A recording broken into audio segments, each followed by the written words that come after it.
그림을 잠깐 볼까요? 여러분들 이해를 도와드리는 거예요.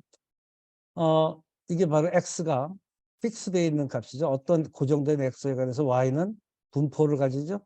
이제 그런 걸 도식화시킨 겁니다. 분포 x3에 대해서 y가 분포, x4에서 분포가 이렇게 4개 분포 정도로 있다고 봤을 때 우선 첫 번째 normality assumption, 이게 정기 분포를 따른다고 볼 수 있을까 이런 생각이죠.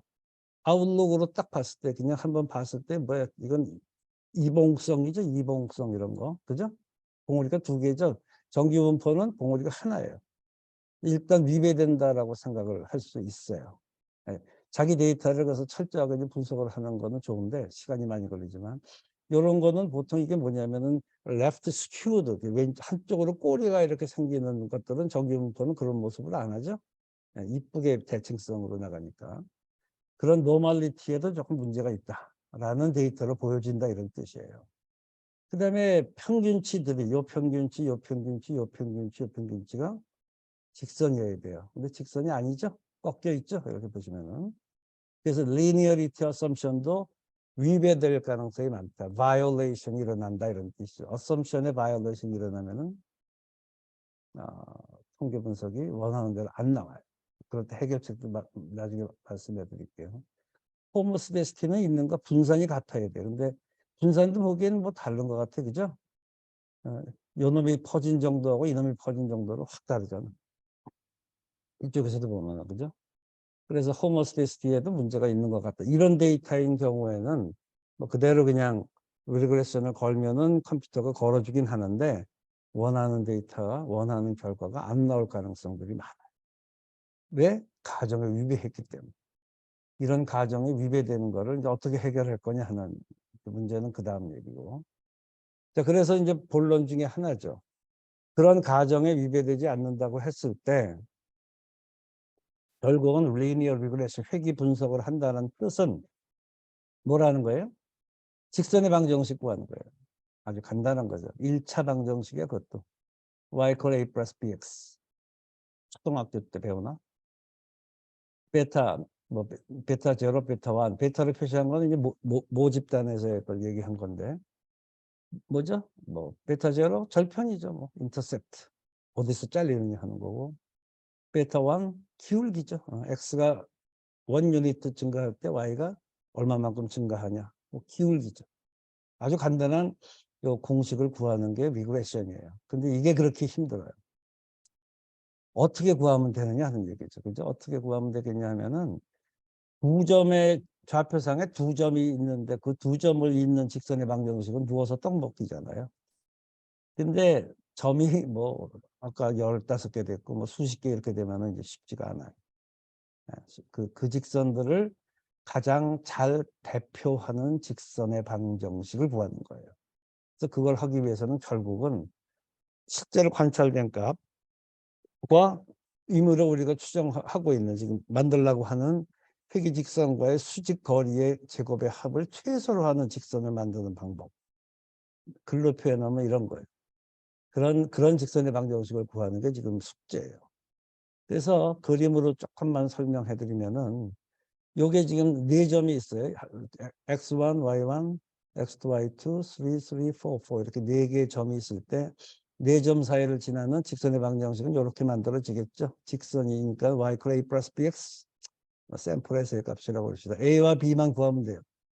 근데 이걸 어떻게 구하냐 하면은 지금 방금 얘기한 것처럼 점과 회귀 직선 구하려고 하는 이 회귀 직선과의 거리, 그게 뭐래요?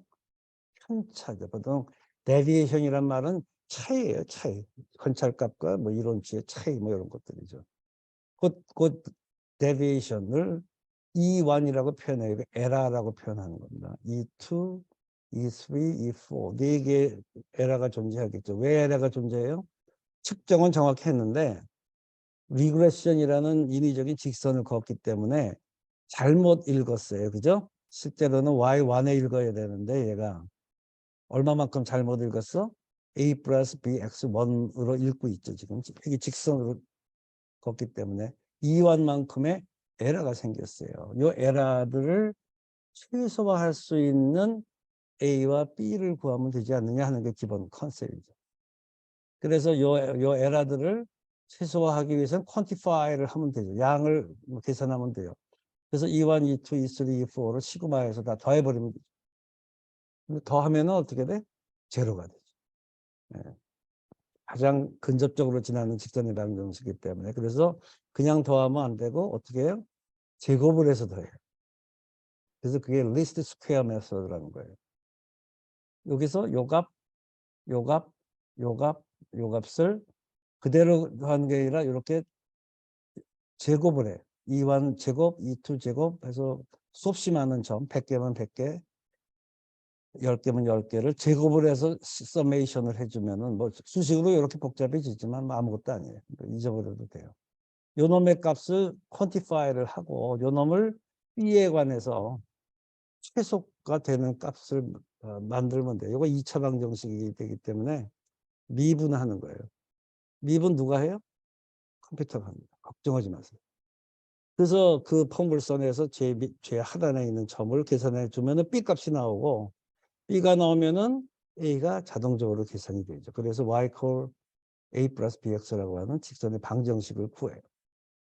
구하면은 일단 그걸로 첫 번째 단계는 끝난 거예요. 이렇게 복잡하게 뭐 있는데 다 잊어버리세요. 이거 쳐다보지도 마세요. 단지 이렇게 하는 방법, 즉 SSE라고 그러는데 Sum of Residual Error들인데 요 에라의 시그마이션, 시그마 EI 제곱이죠. 이게 최소가 되는 방법으로 택하기 때문에 이제 교과서에는 Least Square Method, 그죠? 최소 자승법, 일본말이죠. 그렇게 쓰이고 있어요. 좀 이게 뭐 누구나 다 쓰는 방법이에요. 이런 방법을 쓰는데 A와 B를 그래서 구할 수 있어요. 그렇게 구해지는 거를 가지고 이제 그러면 구했다고 뭘 할 거냐 이러는 거죠. 네. 구한 다음에 뭘 할 거냐. 통계적인 생각을 해야 돼요. 방정식을 구하면은. 그래서 그에 대해 실제 예를 지난 시간에 예고한 대로 신장 내과 데이터를 가지고 보여드릴게요. 이게 뭐 이게 맞는지 모르겠는데 실제 어떤 사람의 논문이었었어요. 그래서 크레아티닌하고 GFR하고 관련성이 있나요? 난 무식해서 모르는데 뭐 그런가 보죠. 네, 그렇다 칩시다. 그래서 아마도 크레아티닌 혈중 크레아틴 레벨이 독립 변수고 뭐 GFR이 종속 변수 같아요. 이놈의 변동을 얼마나 설명하느냐, 뭐 얼마나 컨트리뷰션 하느냐, 얼마나 예측하는 데 도움이 되느냐 이런 지금 용어들 이런 걸 이 연구를 통해서 하려고 하는 거죠. 31명의 남자 데이터라고 되어 있어요. 그래서 보시면 GFR 90, 0.85, 93, 1.14. 어휴, 갑자기 47이 됐어. 바이올로지는 당연하죠. 이렇게 나타나죠. 근데 크레아틴 1.4 뭐 이래요. 그죠? 35, 1.5. 리얼 데이터입니다. 실제로. 35명의 이런 데이터를 놓고 분석을 해봅시다. 이런 얘기죠. 실제 데이터 갖고 여러분들에게 해드리는 게 나을 것 같아서 이걸 가지고 할게요. 그래서 이거를 일단 통계 돌립시다. 돌려놓고선 얘기를 하자고. 이거 SAS 프로그램이에요. SAS로 그 로 데이터를 90, 0.85, 45 어쩌고 저쩌고 넣고 뭐 프로시저 리그레션 여기 그 리그레션을 돌려라. 모델을 뭐 독립 변수는 CR이고 크레아틴 레벨이고 종속 변수는 뭐 GFR이다. 이렇게 해주고 이제 밑에 옵션은 뭐 PR, CL 뭐 이런 거 줘요. 나중에 다 봅시다. 이렇게 해서 쭉 시키면은 뭐 5초도 안 걸려서 계산을 해주죠. 그죠? 모든 컴퓨터 프로그래밍 이렇게 계산을 해줍니다. 보시면은 뭐 simple linear regression 모델 어쩌고 dependent variable이 GFR이었고 그것은 글로벌 뭐 filtration rate라는 뜻이다. 이런 건 이제 아무것도 아니에요. 요 이제 테이블이 중요한 거죠. 항상 보면은 regression 테이블에서는 parameter estimate 모수 추정치죠. 베타 값에 대한 추정값을 이렇게 제시해 주는 거예요. 그래서 그게 뭐예요? B 값이죠. B 값을 어떻게 표시했냐면은 크레아틴을 봐야 돼요. 크레아틴은 자유도가 1일 경우에 마이너스 8.87 이렇게 나와요. 그리고 인터셉트가 70.87 뭐죠? 좌표상에 70.87에서 절편이 잘리고 거기서부터 마이너스니까 어떻게 돼요? x가 1 증가하면은 y 8.87씩 감소하는, 그죠? 이런 네거티브 슬로프를 그려주는 거예요. 그런가 보다. 이거 여러분들 논문에 갖다 쓰면 돼요. 갖다 쓰세요, 그냥. y 콜 70.87 마이너스 8.87 x가 이 둘 변수 간의 관련성이다. 그렇게 해주시면 돼요. 그러고 그 옆에 보시면 스탠다드 에러 T4H0 null hypothesis라는 뜻이죠. 파라메트릭으로 0이라고 하는 기무가설에 대한 T-테스트 결과를 제시해주고, 이게 보통 잘 아는 P-밸류입니다. P-밸류가 0.0001 이렇게. 알파에 대해서도 베타에 대해서도 둘 다 이런 가설 검증을 해주는 거예요, 자동으로. 그러니까 y = a 플러스 bx를 여러분들이 구했다 하더라도 이렇게 그 가설 검증을 해줘야 돼요. 그 결과는 컴퓨터에서 다 제시를 해줘요. 그래서 뭐 12.3 뭐 이런 거 몰라도 되죠. 그냥 P가 어쩌고 된다 하는 겁니다. 이건 어떻게 돼? 굉장히 작은 값이죠. P가 아주 레어한 이벤트죠. 기각하는 거죠. 비무가설을. 비무가설을 기각한다는 뜻은 이게 제로가 아니다. 베타 값이 지금 마이너스 8.87인데 유의한 값이다. 통계적으로는. 이렇게 여러분들이 논문에 기술해 주면 돼요. 그걸로 끝날 수도 있어요. 이렇게 쓰는 거죠. y는 GFR이었고 이걸 베타 제로 플러스 베타 1x인데 베타 제로는 70.87이었고 기울기 마이너스 8.8. 해석을 한다면 Y축 절편이 70 정도에서 떨어졌고 크레아틴이 1mg 퍼센트 증가할 때마다 GFR은 9ml, 9ml per minute 식으로 감소하는 직선적인 관계다. 이렇게 여러분들이 영어로 쓰셔도 돼요. Linear relationship between 어쩌고 저쩌고. 그리고 이 베타 슬로프 이런 거 숫자 적어주고 뭐 거기에 통계 P-밸류 0.01 어쩌고 이렇게 적어주셔도 상관없어요. 그걸로 논문 하나가 완성될 수도 있어요. 끝날 수도 있어요. 근데 이제 여러분들을 그렇게 그냥 심플하게 놔두진 않죠. 그래서 데이터를 조금 보면은 근데 그림을 그리는 게 상당히 중요해요. 컴퓨터는 다 플로팅을 할 수 있게끔 옵션이 있어요. 아까 플로팅을 하라고 하면 돼요. 이걸 셀스 가지고 한 거지만 그냥 그림을 그려봐라 했어요. 그랬더니 어떻게 나와요? X값 혈중 크레아틴 농도고 Y값 GFR이죠. 그놈의 그림을 그리니까 아까 31명이었나? 남자였었어요. 이렇게 점이 쭉 찍히죠? 이쪽에서 쭉 찍히다가 이렇게 보다가 여기서 이렇게 보이다가 저희 같은 사람은 이렇게 멀리서 산포도라고 스캐터 다이어그램을 보는 게 아주 익숙한데 여러분들도 아마 그러시겠지만 이게 좀 이렇게 돼 있죠, 그죠? 여기서 이렇게 떨어지고 여기서는 또 이렇게 떨어져요. 기분 나빠요. 저는 그래요. 아마 그렇게 보셔야 됩니다, 여러분들도. 일단 그렇게 보이는데 직선을 그려봐라 그랬더니 이렇게 그렸죠. 이게 직선의 방정식이죠. 70에서 절편이 떨어지고 x가 1 증가할 때마다 y가 이렇게 쭉쭉 떨어지는 0.8인가? 그리고 요 옆에 있는 요게 아주 리그레션의 재미난 부분이죠. 요 점선이 뭐라 그래요? 소위 신뢰 구간이에요. 95% 신뢰 구간. 그래서 confidence interval이고 confidence band라는 말을 쓰기도 해요. band가 신뢰역이 이렇게 만들어지는 거죠. 아주 근사한 데이터를 컴퓨터가 계산해 주죠. 그래서 신뢰 구간 뭐 다 계산하니까 컴퓨터에서 이렇게 나와요.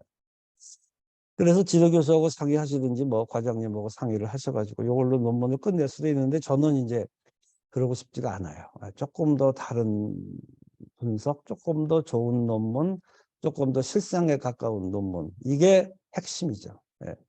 통계 분석의 핵심은 얼마나 많이 좋은 모델을 찾아가느냐 하는 무한의 싸움이에요. 시간적으로는 무한적인 시간이 필요한 건데 이렇게 그냥 끝낼 수도 있지만 이거 안 보면 그냥 끝나고 뭐 나가서 맥주 한잔 마시면 되는데 조금 이제 복잡하게 하면은 무슨 내용들이 벌어지는지 한번 보여드릴게요.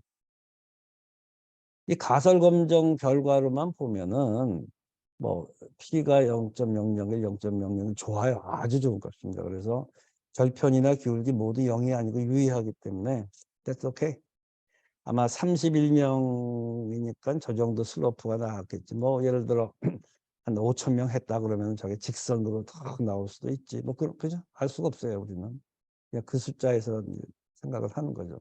어찌 됐건 31명이지만 뭐 통계적인 객관성을 확보했으니까 뭐 좋아요. 그거 좋은데 그런 거 할 때 쓰는 공식이에요. 베타에 대한 제로냐 아니냐 구간 추정하는 방법 뭐 이런 공식으로 있어요. 그걸 다 그냥 살짝 보여드리는 거죠. 컴퓨터가 계산해 주니까. 뭐 베타에 대한 가설 검정법, 그다음에 뭐 이런 것도 재밌어요. 이런 것도 나중에 저도 이거 실제로 해봤는데 뭐 커먼 슬로프를 만들어. 그러니까는 남자에서의 뭐 리그레션, 여자에서의 리그레션이 있는데 이거를 뭐 두 개를 합하고 싶다거나 데이터에서 합하는 방법도 있고 전혀 이질적인 두 가지 데이터가 있을 때는 그거를 커먼 슬로프라고 해서 이렇게 두 개를 합해내는 방법도 있어요. 뭐 통계적으로 이런 방법이 있어요. 하여튼 믿다고 그럽시다. 그런 것까지 못하겠고. 그 다음에 예를 들어 아까 보여드린 컨피던스 밴드죠. 이게 아주 뭐 95% 컨피던스 밴드 이런 표현들을 하죠. 이게 직선이 아니라 곡선이에요. 이렇게 밴드는 이렇게 늘어나요.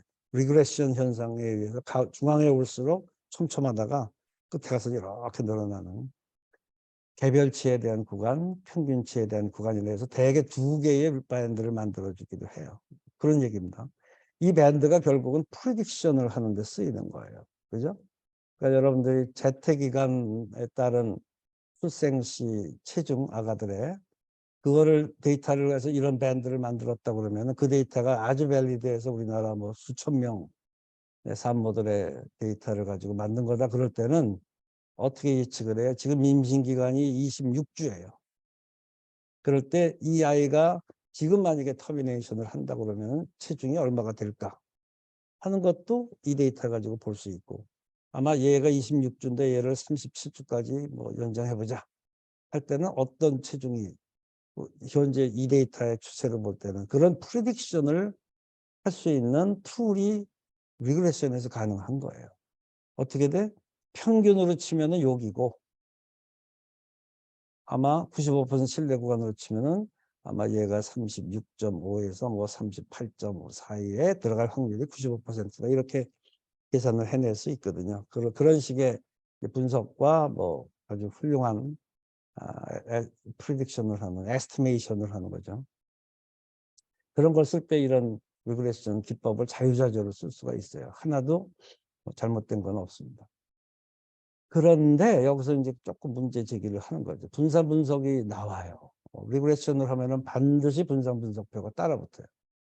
이 분산 분석표를 보면은 보실 때 요 까맣게 밸류를 써놓은 부분들을 주로 보시는 거죠. 왜냐하면은 이 분산 분석표가 이제 어떻게 해석을 하는지를 잠깐 보여드릴게요. 근데 여기 보면은 지난번 기억나세요? 모델 에라 그죠? 모델이 뭐예요?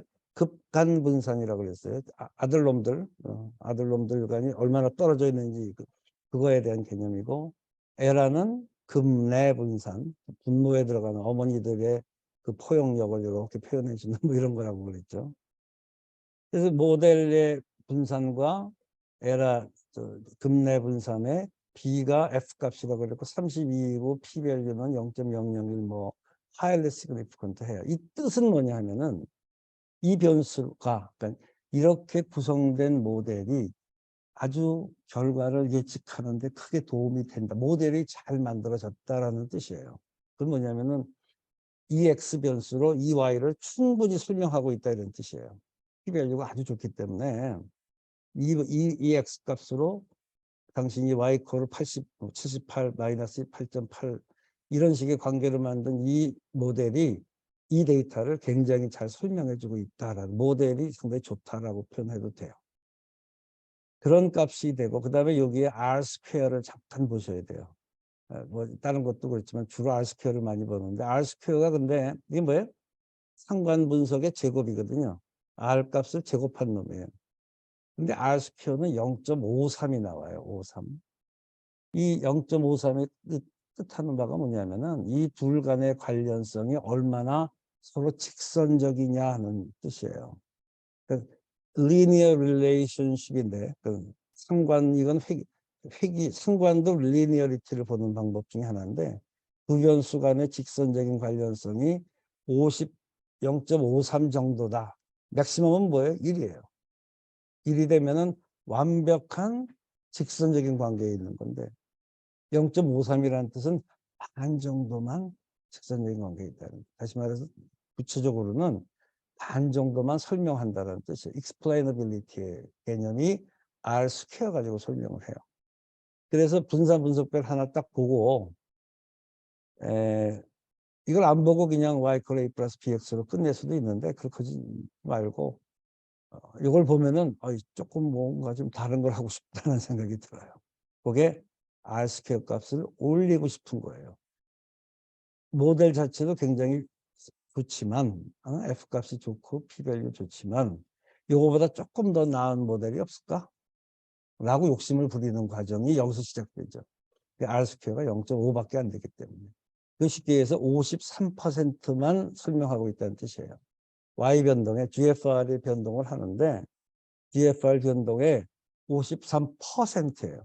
퍼센트로 표현할 수 있어요. 만 X가 지금 설명하고 있는 거예요. 크레아틴 레벨로 그거밖에 설명을 못하고 있죠.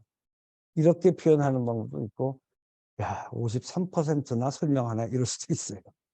그죠? 그렇지만 이제 부족하다고 생각하면 이제 그런 다른 작업들을 해야 되죠. 이제 F값 리피트 다 넘어갈게요. 그래서 이런 결국은 관심이 뭐냐면은 X가 Y를 예측하는 데 도움이 되는가 이런 건데 선형 모델로 리니어 릴레이션십으로 설명이 잘 된다 하더라도 혹시 더 좋은 관계 그게 아마 비선형 non-linear relationship에 있지는 않을까 이런 생각을 하기 시작하면 이제 조금 다른 작업들을 좀 해야 돼요. 그걸 좀 보여드려요. 그래서 이 가장 베스트 피티드 모델이랍니다. 가장 잘 설명해 주는 그 모델 인접된 전부 모델이고 모델은 베스트 피트. 여러분들 옷 입으러 가서도 피팅 룸에 가서 베스트 핏을 찾잖아요. 내 몸에 가장 잘 맞는 옷이 무엇이냐를 찾아가는 과정. 이 시간을 좀 투자하셔야 되고 투자한다면은 좋은 논문을 쓰게 된다 이런 뜻이죠. 다시 또 잠깐만 부연 설명. R은 두 변수 간의 정도인데 R 제곱은 한 변수의 변동을 나머지 변수가 설명하는 능력, explainability다. 53%다. 이런 뜻이죠. 그리고 그 53%가 100%가 되면은 리니어한 관계에 있다. 리니어 썸션이 딱 들어맞는다. 이런 식의 해석을 할 수가 있는 특징들이 있어요. R 상관계수와 회계계수는.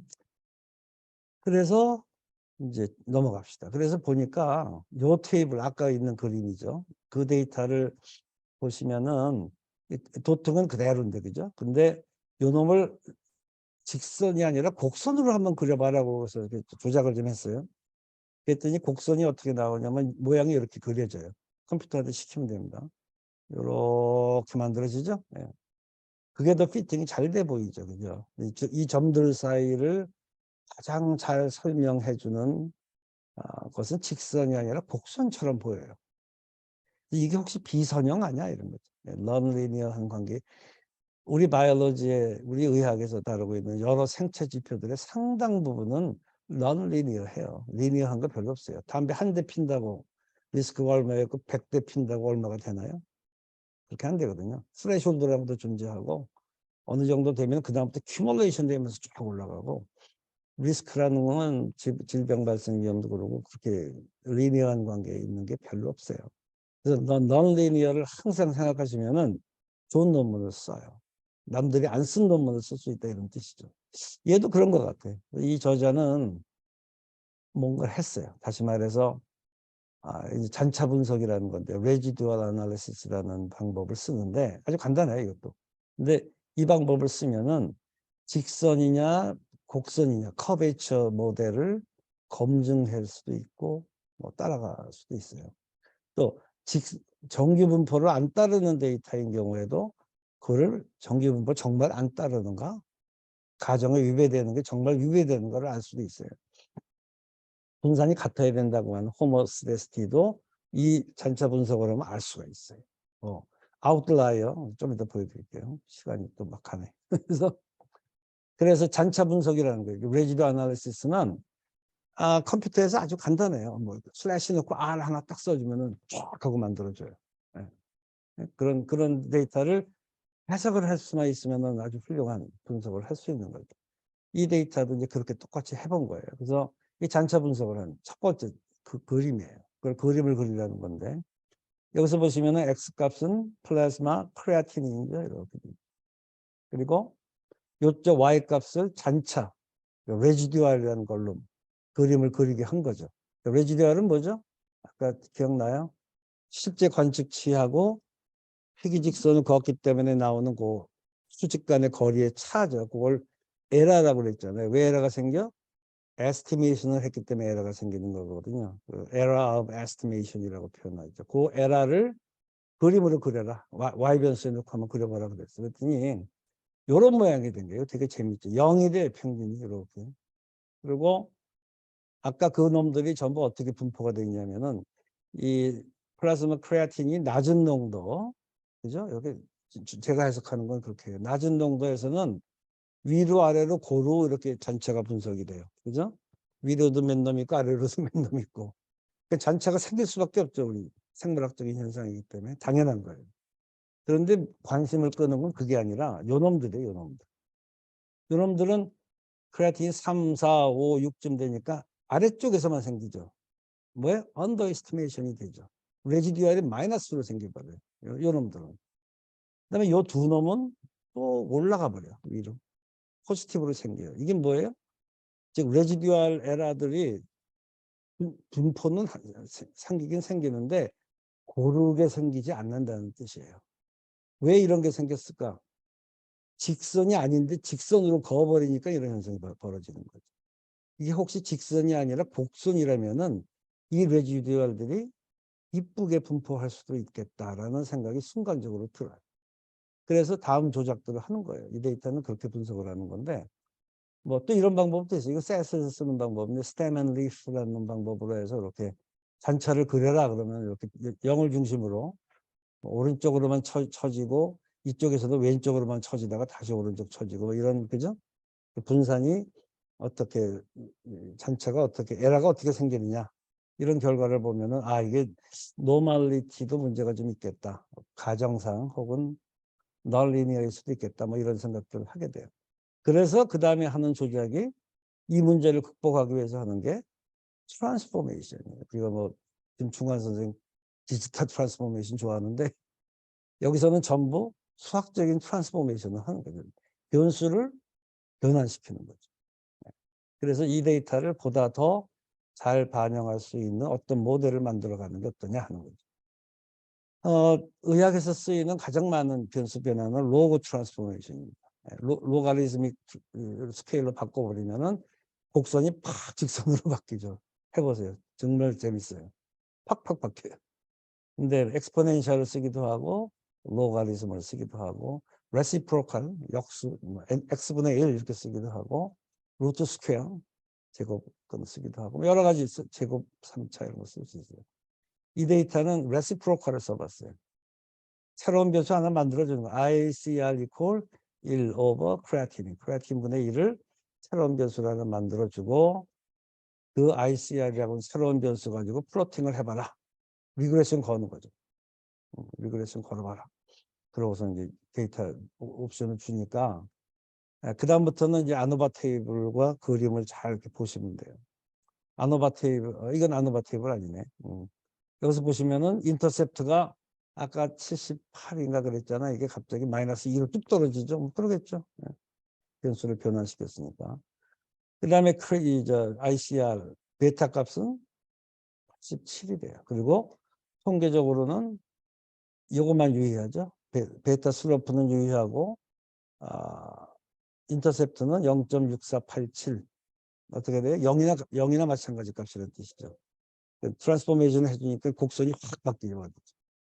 그래서 비선형 모델로 만들어 보니까 인터셉트는 마이너스 2.4에서 절편이 떨어지고 그 다음부터는 크레아틴 분의 1이 1 증가할 때마다 87점 이렇게 쭉 증가하는 이런 모양으로 바뀌어요. 그림으로 한번 볼까요? 너무 이쁘지 않나요? 이럴 때 이제 통계 분석에 쾌감을 느끼는 건데, 쫙 전부 이런 직선의 방정식이 있죠. 아까 예? 떨어지는 직선이 이렇게 쫙 올라가고 그 주위로 막 점들이 분포하잖아. 그죠? 이게 리그레션이죠. 리그레션은 이 직선들 사이에를 가장 근접적으로 지나가는 직선의 방정식을 구하는 거고, 그런 방법은 꼭 직선만 있는 게 아니라 곡선도 있는 거죠. 곡선으로 만들면은 이런 이쁜 데이터를 만들 수 있어요. 그걸 가지고 아노바 테이블을 해서 다시 확인할 수도 있어요. 아노바 테이블을 보면은 역시 p-value죠. f에 대한 p-value는 굉장히 좋죠. 설명 능력이 좋다는 거죠. x 변수를 x분의 1로 트랜스포메이션 해줘도 굉장히 좋고, 기억나요? 아까 R스퀘어가 얼마인지? 0.53이었었죠.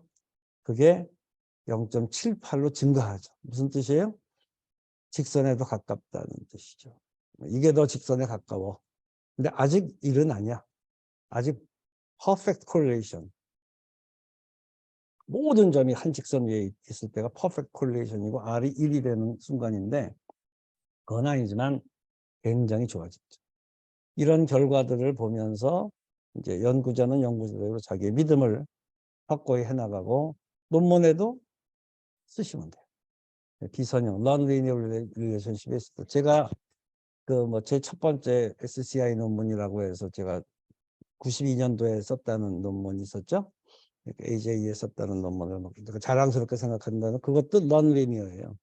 non-linear로 승부를 거니까 오히려 딱 억셉트가 어려운 점이 존스 홉킨스 저널이었는데, 그런 식으로 non-linear를 잘 쓰면은 그 논문의 그 결과를 더 한목적으로 잘 해석해 주는 거고. 장차 분석을 해봤어요. 그 데이터 가지고. 그렇게 보니까는 어떻게 돼? 위아래로 고루. 그죠? 근데 아직도 좀 기분 나쁜 놈들이 이런 데 있어요. 툭 떨어진 놈, 뭐 이런 거.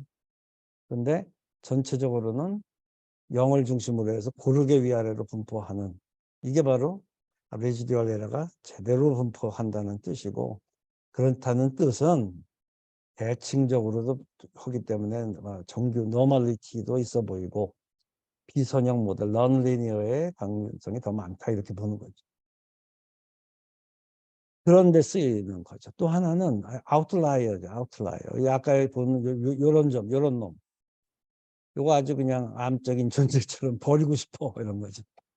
근데 그냥 막 버리면은 뭐 아무도 모르지만, 버릴 때 좀 합리적으로 논리적으로 버리는 방법, 이런 거, 이거 아웃라이어 처리한다고 통계를 할 수 있어요. 그래서 통계 옵션 중에 이렇게 뭐 없어, 좀 복잡해 보이니까 또 보기 싫을 텐데, 뭐 그렇다 치고 하여튼 뭐 없어도 실제 관측치는 이 사람이 45였던 사람이 있었잖아요. 두 번째 사람. 그게 observed GFR이 45였는데 프리딕션 하니까 86으로 팍 돼버린 거죠. 이 차이가 너무 커서 뭐 컨피던스 인터벌 구하고 그다음에 여기 끝에 있는 레지듀얼의 스탠다드 에러까지 구해가지고 그 스튜던트 강의 중입니다.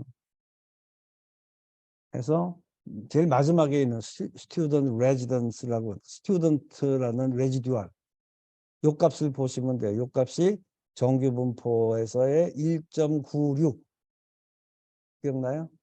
95% 신뢰구간 따질 때 정규 분포에서 G 값이 1.96, 2.58, 1.68, 2.56, 2.96, 2.58이고 2.5, 1.96보다 큰지 안 큰지를 보는 방법이에요. 근데 얘는 지금 studentized, 그러니까 표준화시켜서 본 레지듀얼이 마이너스 3이니까 굉장히 큰 값이죠. 어디 있어요? 정규분포에서 맨 왼쪽에 저 끝에 있는 값이죠. 이거는 이 정도는 기각을 시켜도 된다. 대개 어떻게 하냐면 two standard deviation 밖에 존재하는 아웃라이어들은 합리적으로 이거는 측정이 잘못된 거다 라고 해서 기각을 시킬 수도 있다. 그렇게 기각했다 그러면은 심사위원이 아무 말 안 해요. 그래서 그 놈을 잡아내기 위해서 지금 한 거죠. 그래서 이놈은 잔차도 뭐 굉장히 크고, 그죠? 40일이나 되고, 잘못된 측정값이다, 이렇게 보는 거죠. 그래서 걔를 아웃라이어 가능성이 많다 그러고 제거해버려 인위적으로. 그 제거하고서는 다시 리그레션을 또 돌려요. 똑같은 모델 가지고 그랬더니 p-밸류 여전히 좋고 그다음에 R스퀘어가 0.86, 0.7, 아까 7월 말 그 하나 뺐는데 이렇게 좋아져요 데이터가. 왜냐하면 31개밖에 안 되니까. 그다음에 가설 검정 결과는 뭐 여전히 똑같고 p-밸류 0.0001 이래가지고 그래서 점점점 더 데이터가 좋아지는 여러분들의 분석이 깨끗해지는 이런 결과들을 보게 돼요. 그래서 이런 형태의 분석에 뭐 하나의 리그레션 가지고 할 수 있는 아주 일면을 잠깐 보여드린 건데 결국은 이 회귀 분석은 사실 무궁무진합니다. 쓸 수 있는 용도가 어떤 두 변수 간의 관련성을 describe 하는데도 얼마든지 있어요. A와 B와의 관계는 0.5 플러스 마이너스 뭐 어쩌고 플러스 마이너스 아니지만 그죠? A 플러스 BX 형태로 두 변수 간의 관련성은 이렇게 된다라는 관련식을 주어지는데도 유용하고 통계 분석을 할 때 어떤 adjustment, 그죠? 제2, 제3의 변수, 제4의 변수들의 영향을 보정시켜주기 위한 그래서 이 multiple regression인데 좀 이따 보여드릴게요. 그다음에 prediction 기능이 아주 멋진 기능이라고 그랬죠. 이 regression을 잘 만들어 놓으면은 X 변수를 통해서 Y 값이 존재할 수 있는 범위를 알 수가 있는 거예요. 그다음에 interpretation, 기존에 관한 설명도 이거 가지고 얼마든지 U-shape이다 뭐 이런 것도 가지고 설명할 수 있고 아웃라이어 디텍션도 가능하고 이런 여러 가지 통계적인 유리한 장점이 많기 때문에 할 수 있는 거죠. 아까 5분 늦게 했으니까 5분 더 합니다. 중회기 분석을 5분 만에 제가 끝내드려요. 왜냐하면 중회기 분석은 어려워요. 그래서 지금 하는 얘기가 심플 리그레션이라고 그래요. 심플 리그레션. 독립변수가 하나인 경우죠. 근데 그런 경우는 없죠. 그죠? 네. 의학에서는 뭐 그런 경우는 있을 수가 없습니다. 어찌됐건 최소한 서너 개 이상의 독립변수가 존재해요. 아까 그 데이터가 남자들에 있어서의 GFR과 크레아틴의 관계였거든요. 남자에서 그렇다. 여자에서는 합해서는 이런 식의 이제 생각이 제너럴리제이션 일반화시키게 되죠. 중회기 분석으로 가게 되면은 복잡해져요. 용어상의 정의인데 뭐 다별량 분석, 멀티베리에이트 애널리시스는 다별량 분석이라고 그러는데 엄밀하게 통계학에서는 다별량 분석은 종속 변수 Y가 2개 이상인 경우를 뜻해요. 근데 지금 뭐 일반적으로는 구분 안 하고 쓰죠. 그죠? 그냥 변수가 하여간 독립 변수가 2개 이상 되면은 뭐 중회기 분석, 뭐 멀티베리에이트 애널리시스 막 쓰죠. 상관은 없어요. 그거 가지고 시비 거는 사람은 없는데 이렇게 돼 있어요. 그래서 중회기 분석 잠깐 좀 중요한 개념을 하나 여러분들에게 설명드리려고 해요. 인과론의 문제거든요. 그러니까 과연 GFR이 크레아티닌만으로 설명되느냐 이거예요. 그렇진 않죠. 뭔가 있겠죠. 잘 모르는. 그래서 그런 단변수의 분석 결과로는 뭐 그렇다 치는데 U-shape, non-linear인데 그렇지 않고 다른 변수에 의한 모델도 영향도 배제해도 그러느냐 하는 게 이제 중의기 분석의 개념이고 모든 통계 분석 방법은 결국은 그렇게 하셔야 돼요. 비만한 사람에 따라 다를 거 아니에요. 뭐 무슨 스테이지에 따라 다를 거 아니에요. 무슨 약을 썼느냐 안 썼느냐 다를 거 아니에요. 그죠? 뭐 이런 여러 가지 변수들이 존재하고 있기 때문에 모든 분석은 전부 중회기예요. 근데 중회기 분석은 결국은 독립 변수 y A 플러스 bx의 x를 x1, x2, x3, x4 이렇게 쭉 늘려나가면 돼요. 모델을 고정해주고 싶은 교란 영향이라고 그러는데 변수들을 x축에다가 이렇게 넣어주면 돼요. 그러면은 그 내에서 모델 스무싱 과정이라는 게 있어서 리그레션을 하는 과정에서 그 영향들이 보정이 돼요. 그러고 나서도 지금 크레아티닌이 GFR을 잘 설명하면은 뭐 그걸 가지고 이제 논문의 결과를 쓰는 거죠. 근데 문제는 쉽게 생각하는 것처럼 아마 전부들 그런 고민을 무지했을 거예요. 어떤 변수의 조합이 제일 좋은 거야? 이런. 변수가 하나둘이야. ABC가 좋아? ACD가 좋아? B 빼? E도 빼? 뭐가 좋아? 여기서 이제 헷갈리는 거죠. 이래서 어렵다는. 그것뿐이 아니에요. 변수에 어떤 변환을 하는 게 좋아? 제곱을 해? 로그를 해? 뭐 이런 식으로 막 공식을 만들어. 어떤 변수를 어떻게 조합해서 어떻게 집어넣느냐가 베스트냐? 어떻게 하겠어요? 답이 없죠. 저는 어떻게 하냐면 시간으로 이걸 승부를 해요.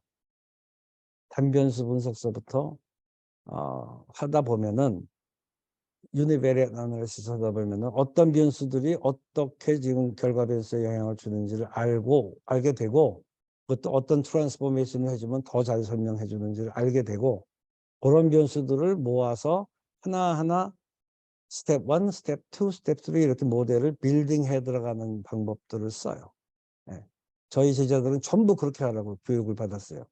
그래서 실제 에피데미올로지 데이터는 전부 인위적으로 많은 시간을 투자해서 논문을 모델을 만들어 나가요. 그게 한 달이 걸리기도 하고 며칠이 걸리기도 하고 그런 방법들이 있는데, 그런 방법들을 하는 이유는 이런 여러 가지 문제가 생겨요. 다중공선성이라는 문제가 생겨요. 좀 이따 보여드릴게요. 그 다음에 인터랙션 같은 거를 두 변수 간에 담배와 음주는 암에 관해서는 서로 인터랙티브 하거든요. 두 놈이 시너지스틱하게 동시에 존재할 때는 리스크가 확 증가해버려요. 그런 현상들을 한꺼번에 잘 해서 봐야지, 그렇지 않으면 또 문제가 생길 수도 있고, 뭐, 이런 등등등 뭐 여러 가지 멀티베리엇 아나리시스를 할 때는 고려해야 될 일들이 너무 많아서 이게 무지무지하게 많은 양을 얘기해야 된다고 그러지만, 할 얘기가 별로 없어요. 근데 제가 다음 시간에 노진 모델 가지고 할 때 이거를 좀 설명을 드릴 건데, 오늘의 결론에서는 이 부분까지만 말씀드릴 겁니다. 그런데 두 가지 방법이 있어요. 어떻게? 선험적인 방법이라고 그래요. 에이프라우리처럼 경험에 의해서 많은 시간을 내가 투자해서 내가 모델을 빌딩해 들어가는 거죠. 제가 선호하는 방법이고 제가 가르치는 방법은 선험적인 방법을 하라고 그래요. 근데 바빠서 시간이 없거나 뭐 좀 부족할 때는 확률적인 방법을 써요. 확률적으로 그저 컴퓨터에다가 맡기는 방법이죠.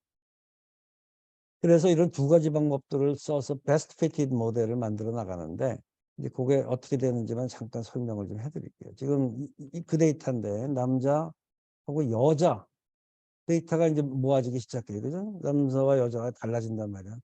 30명의 남자와 30명의 여자 데이터를 모았어요. 이 사람들이. 똑같은 데이터, 크레아틴인, GFR. 그리고 아니지, 연령 중요하지. 연령에 대한 변수를 또 추가로 구했어요. 체중 중요하지. 바디 웨이트에 따라서 이거 GFR 달라져. 하이트 중요하지. 이 정도만 가지고서 벌써 변수가 몇 개가 돼. 4개의 크레아틴까지 5개가 되죠. 이게 멀티베리어트입니다. 멀티플이에요. 그걸 가지고 하는 제일 쉬운 방법은 뭐예요? 그저 그냥 데이터 넣고서는 이렇게 돌리면 되죠.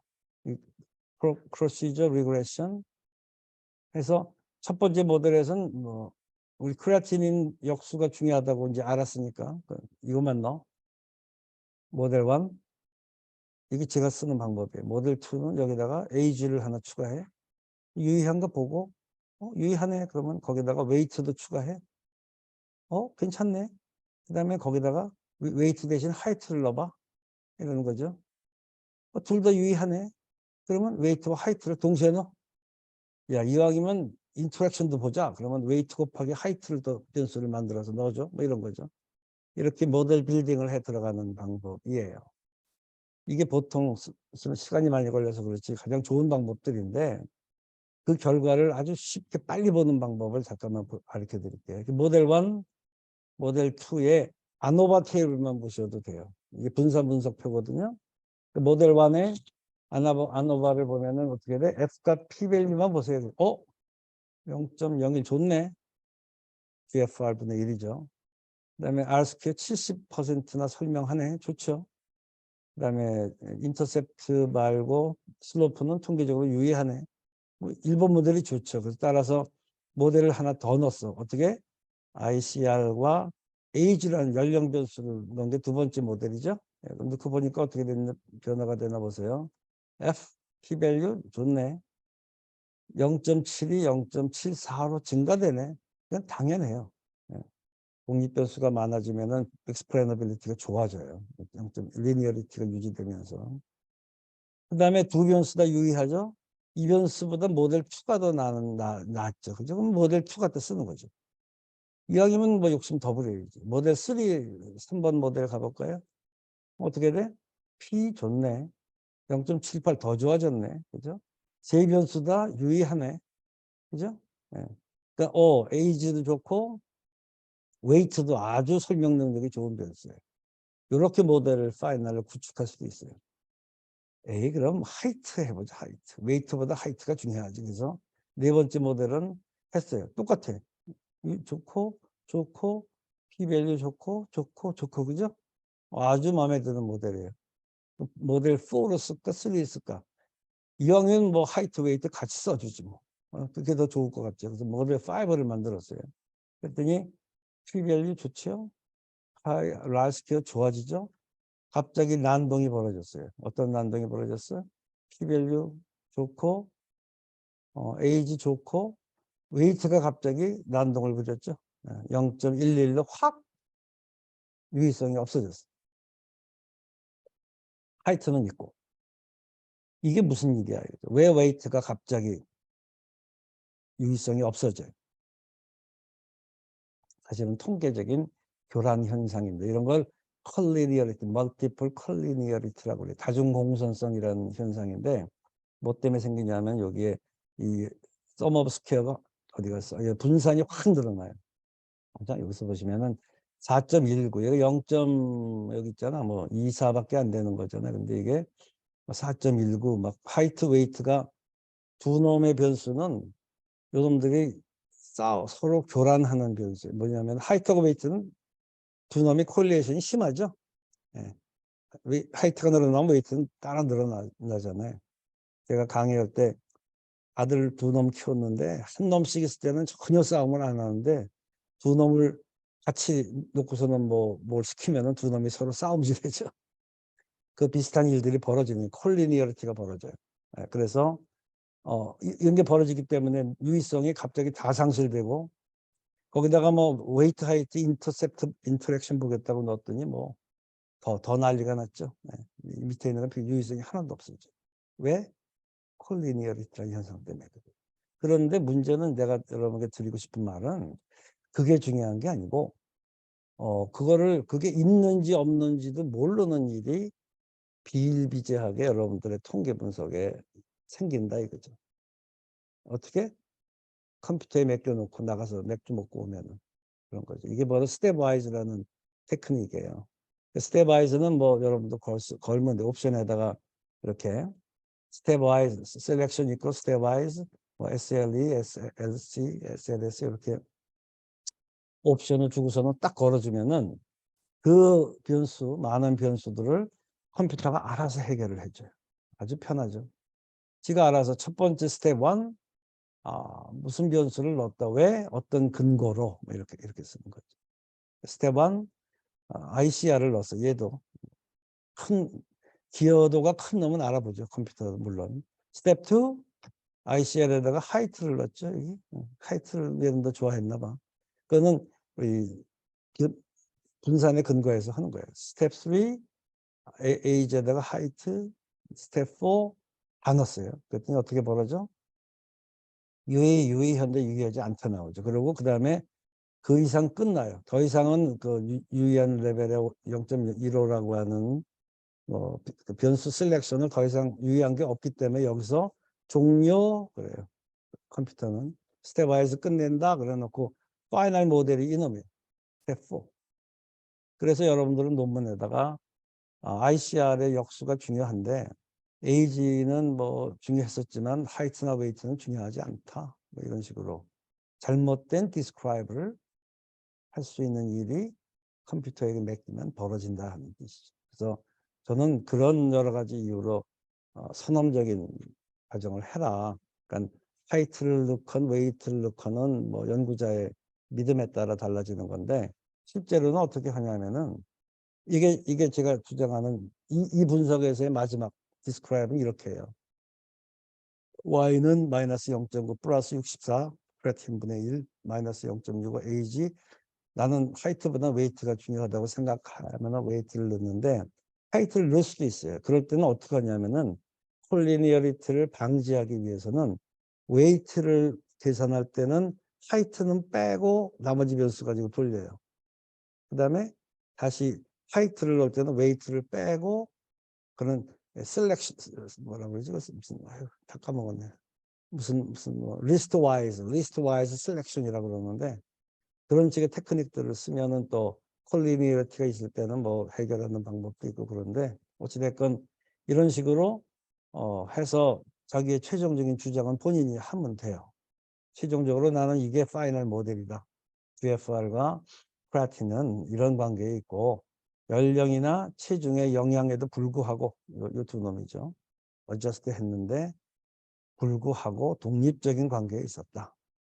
그죠? GFR의 역수는 직선적인 관계에 있었다. 크레아틴은 비선형 관계에 있었다라고 논문에 디스크라이브를 해주고 거기에다 인터프리테이션을 여러분들이 해주시면은 되는 거예요. 그래서 이런 식으로 분석의 리그레션의 한 면을 보여드린 건데 거기 미안하지만 그 다음에 있는 1분 내에 끝낼 수 있는 얘기는 그래서 변수 변환을 하는 거예요. 비모수 검정은 다음 시간에 잠깐 설명을 드릴게요. 근데 이런 변수 변환이라고 하는 게 뭐 어디 텍스트북에도 없어요. 여러분들 아마 찾아보려면은 여러분들은 쉽지 않을 거예요. 근데 변수 변환을 얼마든지 할 수 있대요. 로가리즘의 트랜스포메이션. x를 로그 x로 바꿔주면은 이런 라이트 스큐드 된 분포가 이렇게 이쁘게 바뀌어요. 정규 분포로 모양이 바뀌는 거예요. 또는 뭐 이렇게 된 포물선도 y를 갖다가 로그로 씌워주면은 직선이 돼버려요. 분산이 가면서 커지는 그러면 가정에 위배되잖아요. 그럴 때도 y를 갖다가 자연대수로 치환해주면은 분산이 같아져. 이런 식의 특징들이 뭐 책에 트랜스포메이션 할 수 있는 게 뭐 아주 여러 가지 기법들이 다 경험에 의해서 나온 것들이기도 한데 이런 하이퍼볼라 뭐 모든 종류의 포물선들을 다 직선으로 만드는 그런 트랜스포메이션들이 있기 때문에 그런 것들을 적절히 잘 쓰시면은 여러분들 데이터가 굉장히 좋아져요. 그러면은 가정에 위배되지 않는 방법이기 때문에 그 리그레션 결과는 아주 밸리드해요. 그래서 해석하기도 좋고 논문에 억셉트 되기도 좋고 뭐 이런 여기까지만 할 거예요. 그렇게 해서 리그레션의 한 축을 하는데 그거 외에도 멀티플 리그레션 소위 다별량 분석을 하게 되면은 생각지도 못하는 여러분들의 실수가 엄청나게 많아요. 그래서 그 부분에 그 중에 일부는 내가 다음 시간에 로짓 모델 가지고 할 때 조금 더 설명을 해드릴게요. 근데 우선 오늘 배운 가장 중요한 거는 리그레션은 굉장히 중요한 무기고 이놈 가지고 예측도 할 수 있고 관련성도 디스크라이브 할 수 있고 아주 좋은 무기인데 결국은 멀티플로 가야 될 수밖에 없다. 근데 멀티플로 갈 때는 변수들을 잘 선정을 해야 된다. 근데 그건 사실은 예술이에요. 네, 어려워요. 그 케이스마다 다 다르고. 하지만 가능한 한 시간을 많이 투자해서 좋은 모델을 찾도록 노력하시면은 좋은 결과를 얻을 것이다. 라는 게 저의 결론입니다. 43분 끝내겠습니다. 질문은 사석에서. 감사합니다.